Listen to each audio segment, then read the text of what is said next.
তো বন্ধুরা, বাংলা যুবসাথী প্রকল্পটি নতুন যে ফর্ম দিয়েছে, সেই ফর্মটি আপনারা কীভাবে খুব সহজেই নিজেই ফিল আপ করতে পারবেন বসে থেকে। তো চলো শুরু করি। তো সর্বপ্রথম ডান দিকে যে রয়েছে কালারিং পাসপোর্ট সাইজের যে ফটো রয়েছে, এখানে আপনার ফটো লাগবে পাসপোর্ট সাইজের এবং সিগনেচার লাগবে। আপনি যে সিগনেচার করবেন, সেই সিগনেচারটি ফটোর মধ্যে অর্ধেক নাম থাকবে আর অর্ধেক নামটি সেই কাগজের দিকে যাবে, পুরো সিগনেচারটি। আর এখানে উল্লেখ করা দেওয়া হচ্ছে ইংরেজি বড় হাতের অক্ষরে পূরণ করুন, অর্থাৎ আপনার যত এখানে ফর্ম ফিল আপ করবেন, নাম অর্থাৎ আপনার বাবার নাম, মায়ের নাম, সমস্ত কিছু ক্যাপিটালে লিখতে হবে, অর্থাৎ ইংরেজির যে বড় অক্ষরটি রয়েছে সেইখানে লিখতে হবে। তো সর্বপ্রথম এখানে দেখতে পাচ্ছেন দুয়ারে সরকার রেজিস্ট্রেশন নম্বর। এই নম্বরটি আপনারা দুয়ারে সরকার যখন ক্যাম্পে যাবেন তখন তোমরা এই নাম্বারটি পেয়ে যাবেন। তারপরে এখানে লেখা আছে আধার নম্বর। যার আপনি ফিল আপ করতেছেন ফর্মটা বা সে আপনার এখানে আধার নম্বর লিখে দিবেন। তারপর এখানে দেখতে পাচ্ছেন আপনার নাম, মাধ্যমিক কার্ডের যে অ্যাডমিট রয়েছে সেই অ্যাডমিট অনুযায়ী আপনার এখানে নামটা রেখে দিবেন। তারপর হচ্ছে মোবাইল নম্বর।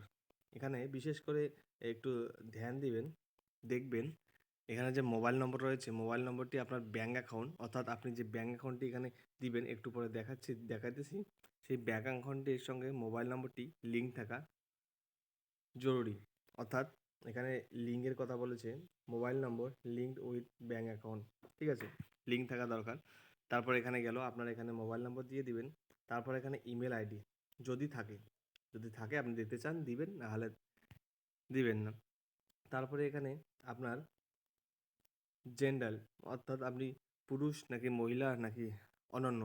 তো আপনি যদি পুরুষ হয়ে থাকেন পুরুষের ঘরে টিক চিহ্ন দেবেন, আর যদি মহিলা হয়ে থাকেন মহিলা ঘরে ঠিক চিহ্ন দিয়ে দেবেন, অন্যথা কোথাও দেওয়ার দরকার নেই।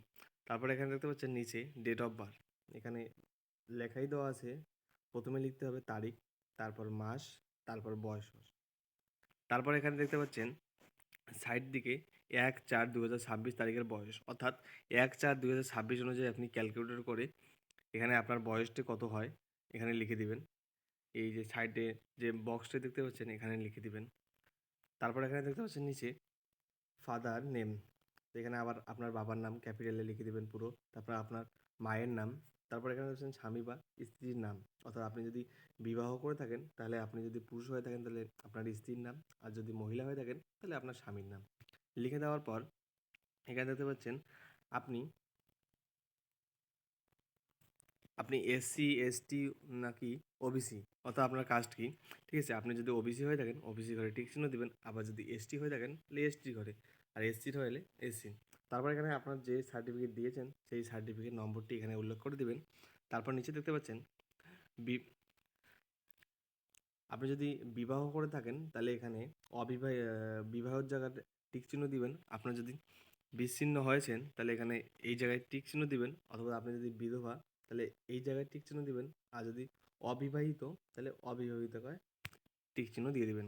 তারপর আসি নিচের দিকে বাড়ির নম্বর, ঠিক আছে? বাড়ির নম্বর আপনি কোথায় পেয়ে যাবেন? আপনার যদি ভোটার কার্ড রয়েছে তা আপনার ভোটার কার্ডের পেছনে দেখতে পাবেন আপনার বাড়ির নম্বর। আর যদি না থাকে আপনার যে কোনো ফ্যামিলির 2002 অর্থাৎ 2025 যে কোনো একটা ভোটার লিস্ট ডাউনলোড করে সেখানে আপনি দেখতে পাবেন আপনার বাড়ির কী নম্বর। তারপর এখানে ভিলেজ, টাউন, সিটি, আপনার ভিলেজের নামটি রেখে দিবেন, আপনার গ্রামের নাম। তারপর এখানে পোস্ট অফিস, ডাকঘর, আপনার পোস্ট অফিসের নাম লিখে দিবেন। তারপর এখানে গ্রাম পঞ্চায়েতের নাম লিখে দিবেন। তারপর এখানে ব্লক পৌরসভা যে কোনো একটা দিলে হবে, ব্লক দিয়ে দিবেন।